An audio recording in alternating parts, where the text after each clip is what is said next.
Hey Visionaries, welcome back to the Your Biggest Vision Show. I'm your host, Leah Gervais, and today we have Josh Shefner, with us today. Hey Josh. Hey, thanks for having me. Thanks so much for being here. So I want to share a little bit of a backstory with you guys. For those of you who listened to season 1, you probably know that I went to Milwaukee in September of 2019 for a press trip. And part of that was seeing and reporting on some of the entrepreneurial communities and opportunities within Milwaukee. You guys know that my platform is all about promoting entrepreneurship. So I was really excited to see what they had going on there. It was my first time to Milwaukee. I just married a Midwesterner, so it was kind of fitting that I go to this very Midwestern city. And as part of the trip, one of the things that we did was visited a sort of like co-working space on steroids, like it has so much going for it, community called The Commons. And I talked a little bit about that in another podcast episode, and Josh might mention it, but that is where I met Josh. And he was very impressive with the business that he's built at a young age. He's very mission driven. And he's just such a visionary. And so this being the biggest vision show, I wanted to have him on, share his vision, and I selfishly wanted to hear more about what he's done. So that's what we are up to today. So thanks again so much for being here, Josh. And if you could just give us, your elevator pitch about the business you built, and then we'll rewind and start from the beginning. Yeah, definitely. So the problem is that 2.8 trillion pounds of food goes to waste every single year. In Sub Saharan Africa, up to 95% of all food that is wasted is due to food loss. Food loss is a bit different than food waste. It happens between the producer and the market. So it's what we never get to see. So in Sub-Saharan Africa, that's 95% of everything that goes to waste. Most of the reasons for that is because there's no ability to preserve that food because of a lack of technology and training, as well as they can't sell it locally because the markets are oversaturated and also difficult to get to. So what we do, our company is Agricycle. We sell passive solar dehydrators. We manufacture them here in Wisconsin. They're simple machines that work without any electricity. We export them all over the world. And then we train cooperatives of rural women farmers on how to use them. So that way they're able to preserve their fruits without really any cost other than their work during the day. We then buy back the dried fruits that they produce because we work with fruits. And we then take the byproducts of that drying process, and we also make other products. So there are 3 different brands that we buy from the women cooperatives and we bring back to the United States and sell. The first is the Jolly Fruit Co. It's an all-natural, ethically sourced brand of dried fruits with no added sugars or preservatives and are fully traceable from tree to shelf. So there's a stickered QR code called Find My Farm on every single bag individually that traces that bag back to the farm it came from, to the women cooperative that dried it, and the farmers who grew the fruit. So you know the entire story of where it's been, as well as its supply chain. So it's transparent and traceable. Our second brand is Tropical Ignition, and that's a sustainable, technically it's an alternative biofuel, but it's a charcoal. And so it's made out of coconut shells and cacao shells, which is like dark chocolate, basically. And so those two mixed together with a bit of starch means that instead of cutting down trees to burn the trees into charcoal, we're able to take the shells of the fruits that we're already drying. So that way we're just using another byproduct, and we're able to make a charcoal that burns hotter and longer than Kingsford. And it comes in a hard box too. So instead of a bag that rips, it's a fully recycled and recyclable box with a handle on it too. So, and then the third brand is after we've made the charcoal from the shells that we can, there's still other parts of the fruit that we haven't used yet. So we make a fruit flour. We have coffee flour, we have coconut flour, which people have probably heard of, banana flour, people have heard of, wow, and breadfruit flour. So those flours come from the byproducts of our other process. So that way, the women that we work with, just through the dried fruit alone, the average pay for them is 4.5 times the average daily wage. So we have a network of 35,000 farmers now in East and West Africa, Central America, and the Caribbean. Wow. Huge congratulations. I have 1 million questions. Okay, so you are tackling a huge, not tackling, but starting to make a dent in the huge travesty of food waste in Sub-Saharan Africa. And that speaks to the poverty in Sub-Saharan Africa, because you're saying there's no food shortage. There is a lack of supplies, a lack of resources to educate these women, and a lack of understanding of resourcefulness and what these things can be repurposed as. How did you start this? How did you learn this? Yeah, so I went to Milwaukee for college. I lived just a tiny bit south across the border in Illinois. And 2 weeks into my freshman year, I was in the honors program, and I was given this project of designing a passive solar fruit dehydrator. For context, passive solar dehydrators don't work without electricity, or they work without electricity. And that means, it's not solar electricity either. So it literally is just the heat of the sun, and the sun isn't directly on the fruits. The sun heats up air, and then you basically shape a box so that the air goes like this into a chamber of fruits, and then it goes up so that the moisture is removed. So it's a really simple process, but as a freshman, we were asked to create a business model for taking dried fruits and turning them into a beer. So we were supposed to take dried mangoes from Jamaica and dehydrate them, ship them, rehydrate them, and then distill them into beers. Was the idea that this nonprofit in Jamaica had. It was really silly. Within like 3 weeks, we had abandoned that idea. We were working with the National Science Foundation Innovation Corps at the time to help kind of figure out the model. And we ended up landing on, but dried fruit is a real market. Yeah. Right. And also it doesn't require any processing after drying it. It's just dried.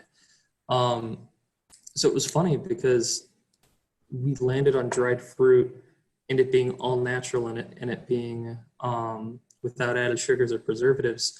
The first reason we landed on that wasn't because that was what we were trying to do. It was just the easiest thing that the farmers could do. So we were trying to make it so that it was as approachable and usable by the farmers in Jamaica. We go through the process. We design a dehydrator. Meanwhile, there's all these other partners with the nonprofit that like drop out of the project. So we keep taking on like different responsibilities. Like suddenly we are the ones designing the dehydrator. Let me pause you really quick. When you say we, you mean like fellow classmates that you had, or did you have a mentor that you worked with? Yeah, so it was fellow classmates. Okay. Freshmen. And are you still, okay, well, you go ahead with your story, but I'm curious to know who jumped ship with you. Yeah. Yeah, definitely. So basically, we finally get to Jamaica and we find out that the nonprofit had basically been lying. Nobody knew about, so we had been doing customer interviews with the farmers the whole time. So we thought, and it was through this guy named Kevin. And it turns out that Kevin had not spoken to any of the farmers. He was faking responses back to us, and he was siphoning money from the nonprofit. Oh my God, that's terrible. Yeah, so we're all like 19 years old, and we show up, and we have no idea what we're going to do. So he's fired, he's gone from the nonprofit. Somebody else is there when we show up. And basically, we have to completely redesign everything. So now we go from this production model of a dehydrator to instead making something that's educational. And we can just teach people all the things we thought we were doing through email, which is probably for the best. It was way better to teach people in person. The point, though, is that after that trip, we get back, and to us, we're like, great, step one is done. They have a dehydrator. Now we have to train them on food safety and quality assurance. We have to help them get certifications. We have to help them export, brand it, market, sell it. And that's when our school was like, no, you're good. You're just engineers. Like, you just engineered it. That's all you have to do today. We're like, no, of course not. Like, like this what's the point of a dehydrator if you're not going to do everything else that makes it valuable? And they're like, I don't know, you're engineers though, like mission accomplished, good job, go home. So that's when we went to the Commons. Wow. That's obviously where we met. And we got a team from there, because we were all engineering students. We got a team from the Commons that helped focus on business and marketing. And we had like 3 international students too from the Commons who like really helped give us like a much better perspective on what we were doing, and helped us see that this model of Jamaica could scale way past it. So we tried being a nonprofit. Within 6 months, that failed, and we closed down. Wow. So we failed to get much. I mean, there's an insane amount of nonprofits. Yeah. And just in Milwaukee alone, the startup community here loves throwing out the stats of how many nonprofits there are and just being like, it's ridiculous. But the point was kind of that we couldn't attract any money. And at the time, we thought all we needed was money. We thought we had the right answer to everything else. And so we were just like, wow, we've tried our very best, but we can't do it. A couple months later is when somebody offered, from a nonprofit, they offered to pay us to make dehydrators. And that's when everything switched, and we were like, oh, wow, this could be a business that does the same benefit of the nonprofit. And so that's when we became a social enterprise, and that's been everything since. Right. So again, I have so much that I could ask you. And first of all, a huge congratulations on everything you've done. And I know you're still pretty young, especially, you know, for the audience I speak to, although my brand is called Urban 20 something. I know many of you are not 20s, you're 20s, and it's cool. So were you, you, if I remember correctly, either paused school, like you're taking some time off, or you just out? Yeah. So I would normally call it being a dropout, except I recently heard this new term called stop out, and I feel like that's way nicer. So, So was that scary? Yeah. No, it feels good. So right now I am, I think 4 courses away from graduating with a degree in structural engineering. Right. Which has nothing to do with anything that I'm doing. Right. Well, and you have a job.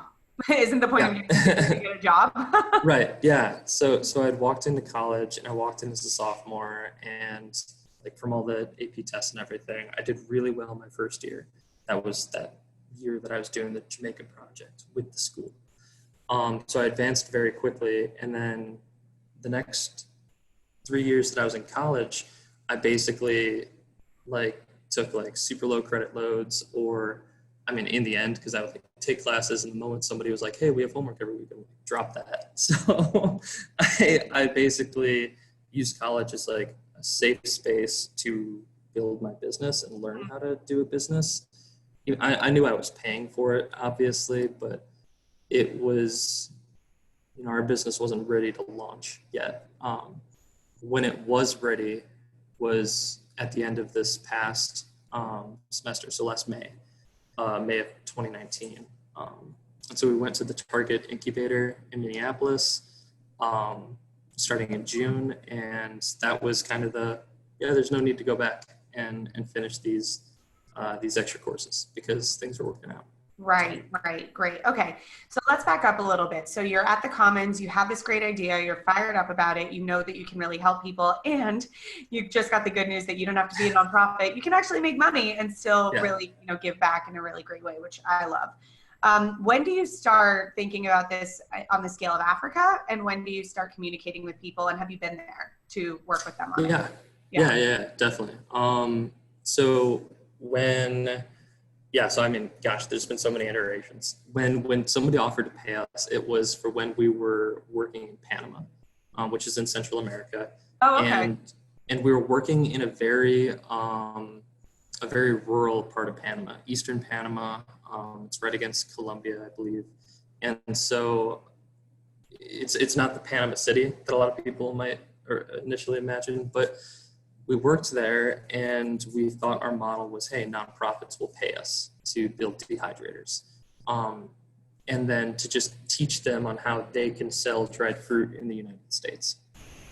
It wasn't until we did that the next year we figured out the right model, which is what we've had success with, is to be fully vertically integrated. So now, instead of us traveling to Panama, building dehydrators and teaching farmers how to use them, now we manufacture dehydrators in the United States. We export them.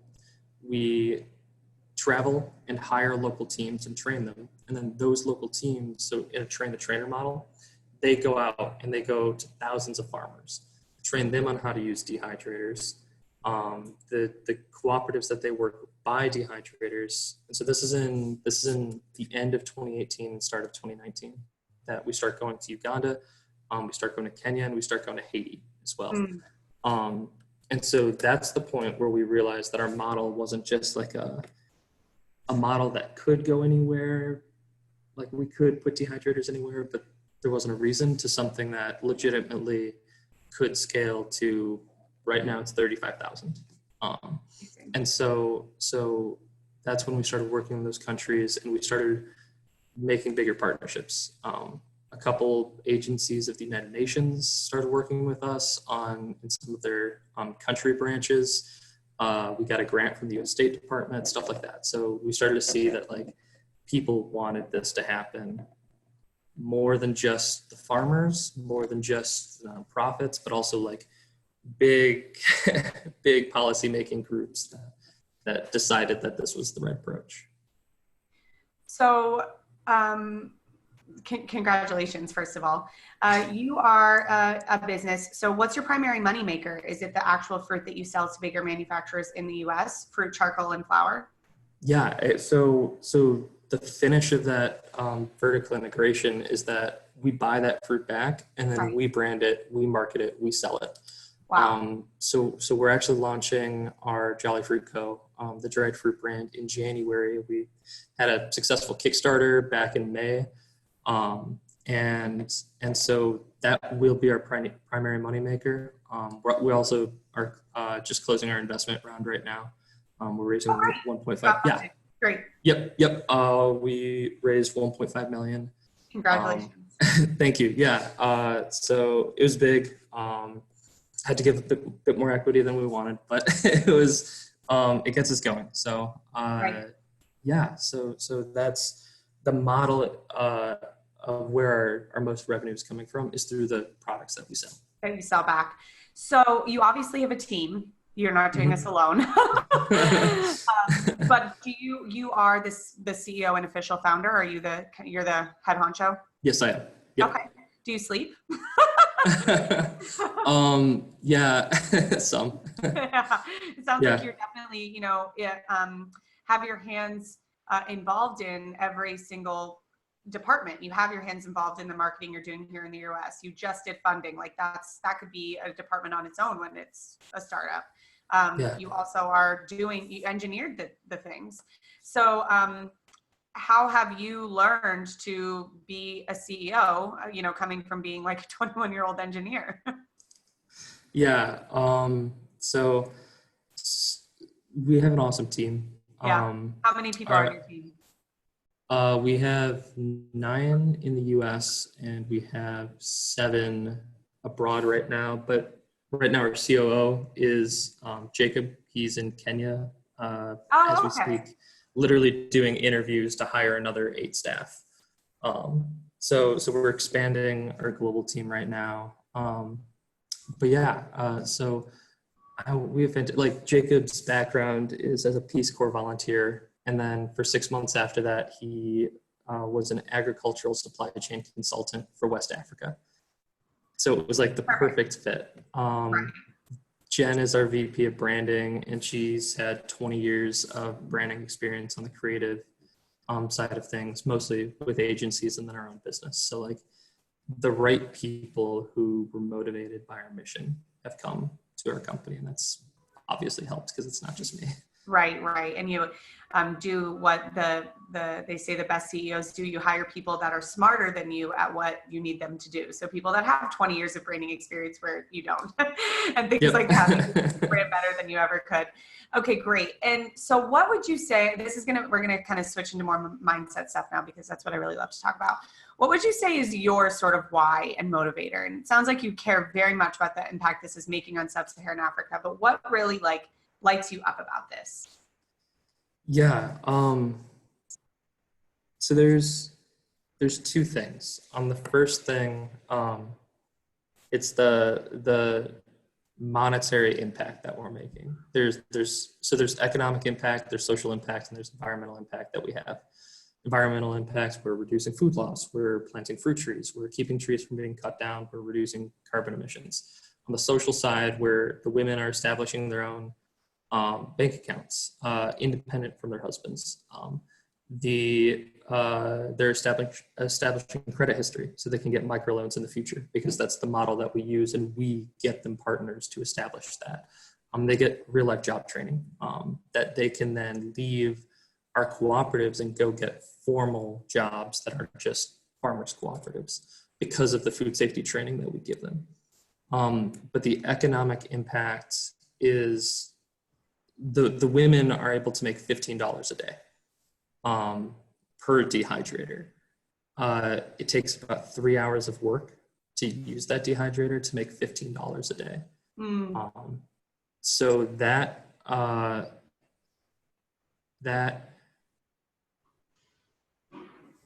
this is in that area, or many of the places that that statistic of people living under $1.90 per day, like these are those villages, these are those communities. Wow. And our dehydrators are literally able to pay $15 a day. So that's the change that I'm happiest with. The second part to that, though, is that it goes deeper than just that money. So back to that social impacts, that's about the women having their own job training, having their own bank accounts, and establishing a credit history. The dehydrators that they buy, that they're able to pay back within 2 months, and as they pay it back, they're still taking salary. That now becomes a bankable asset that they can use along with the credit history that they just established through the loan that they took out to get the dehydrator in the first place. They can use those two things to get loans that they can use to improve their house, to buy a solar cook stove, to buy better food for their family. It allows them to avoid cash flow issues, and our system is literally bringing people into a financial system that they had never been a part of. Right. Yeah, so Wow. that's the motivating part. What about internally? So you went to college with APs to be a constructional engineer, is that right? Yep, structural engineer, yeah. So engineers aren't usually known for their charismatic entrepreneurial skills. I'm kind of being a little Yeah. broad, but yeah, I'm not trying to pigeonhole anyone. But did you have an entrepreneurial bug in you before you went to college, or was this it just felt right and you just ran with it? Okay, so I think I might have, because I hated rules and I questioned everything. So I think that's a part of it. I just didn't think that was entrepreneurship. I actually hated the title of entrepreneur, and I hated the idea of entrepreneurship. To me, it was just like, it was people who wanted to call themselves a CEO, who wanted to say, I came up with an idea that took like 10 minutes to come up with. And they're the ones who don't do the work. They're the ones who sit around, talk all flashy, like their LinkedIn title says entrepreneur and stuff like that. And that was like my original perspective going into college. So I wanted to be a humanitarian. And so I thought of studying international development, which is a policy-based approach to that. But I went to this leadership camp called Boys State. There's a boys state and a girls state in every continental US state. And I decided after coming out of that, no, I'm not just going to learn the policy behind it. I'm going to learn a practical skill that will let me do international development. So I chose structural engineering so I could build bridges, dams, etc. so I walked in with this title that I wanted to have on my LinkedIn page of humanitarian engineer. And I fell accidentally and backwards into being an entrepreneur, which was crazy because we started as a nonprofit and it was a student project before that. And eventually it was a social enterprise. So. Right. That's hilarious. And I have had to do that too, where I've like had so much judgment around something. And then a few years later, I'm like, damn it. Like exactly what I'm doing now. Yeah. I know. Okay. So it sounds like you had the heart for humanitarianism and international development and all that. So all of that makes perfect sense to me. So, you know, your situation is a little bit different in the sense that when you were becoming a nonprofit, when you were finding team members, when you were really getting off the ground, you were in school, you did have, for lack of a better word, a backup plan, even though it did cost you a lot of money, like you said. A lot of the people listening to this show that are entrepreneurs, you know, their backup plan is going to get another 9-to-5 job. They really don't want to do that. Some of them might still be in it and they're thinking of making the leap. So what kept you going when you're like, this nonprofit is not working? Or, you know, I'm sure you still have days where it doesn't feel like you're failing, but things just straight up don't work. How have you learned to deal with that and how do you keep going? Yeah. So I think as a founder specifically, I think the thing that has always kept me going is more of a responsibility. For the past, I'd say 2.5. So I've been doing this for over 4 years now. The past 2.5 years, I've felt a responsibility to continue to do it. While the first like 1.5 years was just like, it's a great idea. I'm going to try it. Wow. It's like actually working kind of, you know, like we're going to keep going. Then it started to get serious because we had our first employee in Uganda. And that's when somebody had literally left their job and said, yeah, sure, I'll trust you, guy who showed up to my country once, to follow through on your year-long commitment to employ me. And then obviously very quickly that tumbled into more people and that tumbled into more commitments, and it's commitments to employees, but it's also commitment to all the cooperatives that we have right now that are expecting for this to do the benefit that for some of them it's happened so far because we've sold some fruit, but we haven't obviously launched everything. So we haven't been able to make the wide scale impacts that we're just about to do. And there's a huge responsibility, it feels like, to follow through on all of that. So yeah, and that's your responsibility to your vision. You know, you want to see this through. Like you obviously, like you said, have 3 pillars of impact. You don't want to just give up on that. Yeah, definitely. Yeah. I think that's what keeps me pushing along. Awesome. Yeah. Well, thank you so much for sharing your story. You obviously are probably going to employ some of the people that I know in not too long. So congratulations on the impact and everything you've done. And I can't wait to see everything you've done, and like honored to be interviewing you because I feel like you're going to win some awards someday. And I will have known you when you did this. I have a few your biggest vision specific questions for you. Are you ready? Yeah, shoot. What's your go-to when you're having a bad day? And I know you just said a responsibility, but like actionably, what do you do?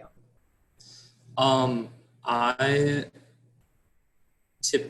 typically the bad day will come from something on the US side, will come from a hiccup as we're building the website, or will come from a sales call that didn't work out. And I typically get on the phone with Patrick or Claire, who are on the team. Patrick is our East African director, and I just talk to him about how everything's going in East Africa. He works very independently. He's building his own system over there and everything. So that's a part of how we've structured things too. But talking to him helps kind of reground me into like what we're doing. And then Claire, she's just about to stop out in like literally 2 days after she's done with her finals for this quarter. And she's the one who designed all the dehydrators. So she and I talk all the time about like just work through stuff. So I think my go-to is just talking to some of my close co-founders Yeah. And coming back to like the groundedness of it all. Yep. Do you have a moment that stands out as a moment that you were just really, really proud of yourself or what you've done thus far? Um, it was the first shipment of dried fruit that we ever got in the United States. You know, we had 300 women in our cooperatives at that point, and we had traveled the world. We'd been to Africa multiple times, East Africa for us at that point. But it all felt kind of hollow because we hadn't yet paid any of the women for dried fruit. We hadn't done the things that our model says that we can do. Right. And so far, my proudest moment has been when we successfully paid for dried fruit from the women who we trained, from dehydrators that we built, and we got fruit in the United States and we started sampling it to people. So that so far has been like the best moment. When it came full circle? Yeah. when the first time that it all worked out. Yeah, totally. Do you have a podcast or book that has helped you as an entrepreneur, as a business, like with your business strategy or mind, that you really recommend? I have one book that's recommended by a few accelerators in Milwaukee. So first, I'll say that like accelerators is our version of like a book or a degree or anything. You know, like I said the NSFI core, I said the Commons. We went through G Beta. We went through something called MadWorks. We went through FabCap, which is focused on sales. We went through Workbench Labs, and we went through the Target Incubator. So we've gotten like a parallel degree in startup incubator teachings. So one of the books though that we read, we love, is called The Mom Test. And the basis of the Mom Test is about how to ask customer interview questions. So your idea is, when you come up with your idea is wrong. You just have to accept that. And you have to go to customers with like an open mind and have them tell you what needs to change. So for our charcoal, that sustainable charcoal and everything, we're so happy about all these features. And after our customer interviews, we were like, okay, it needs to be in a hard box, because right now that's the biggest improvement that could be made from current charcoal, because current charcoal bags rip. But the point of the customer interview questions is, you don't want to ask, hey, do you like this product? Hey, what do you think about this product? Because they totally understand that you're the one offering the question. They don't want to hurt your feelings. You ask them, would you buy this? They're optimistic about the future that they would. They believe that whatever price it is, they're like, oh yeah, sure. But then you say, okay, cool, give me $20. They're like, no, I'm not going to give you $20 for that. Right. So the mom test is like, how do you ask a question that a nice mom would have to answer truthfully? So instead of saying, would you buy this dried fruit? Ask the question, when was the last time you bought healthy snacks? What were those healthy snacks? Have you ever had dried fruits? When was the last time that you did? How much did you pay for it? Stuff like that. Awesome. That's a great resource. Thank you for sharing that. Yeah. And then last but not least, where's your website? Are you on social media? How can people follow you? Yeah. Jollyfruit.co is our website for the Jolly Fruit Co. And then if you want to just see the mission overall for the company, agricycleglobal.com is our website. Awesome. Josh, thank you so much. And a huge congratulations to you and everything you've done for yourself, for your business, and for the people that need it the most in the world. I'm hugely impressed with the business that you're building. I can't wait to see all you do. And we're very grateful for you to have shared this with us today. Thank you very much. Thanks so much. Thanks for having me on. Yeah, my pleasure. All right, visionaries. If that does not inspire you to be more of a visionary today, I don't know what will. Thanks so much for tuning in, and we'll see you next time.